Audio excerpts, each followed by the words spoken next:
Ismail new और दूसरी आई। मैं सुबह उठ के वॉक करने गई, वॉक करते करते नीचे सब लोग देख रही हूँ नीचे सब लोग इकट्ठा हो गया।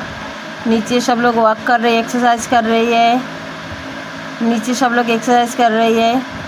मैं गई आईडी लेने के लिए, मेरे गेट पास के लिए। माई न्यू आईडी मिला टुडे। ये मैडम लोग ने मुझे आईडी दे दिया। गेट पे जो मैडम लोग रहती है आईडी दे दिया। She is my friend. गई उतिका को लेने की स्कूल में। उसका उतू का स्कूल देखिए कैसे है, आउटसाइड के एरिया है। ये बहुत अच्छा स्कूल है, प्ले ग्रुप है। देखो मेरा उतू रानी मेरी गोद में है, कार में है। अभी हम लोग उतिका को लेके घर जाएंगे। घर जाते जाते उतिका के साथ हम बात कर रही है और वो मज़ा से सुन रही है, नाच रही है।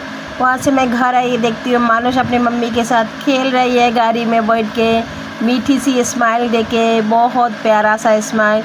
मिलती हूँ नेक्स्ट वीडियो में, बाय बाय।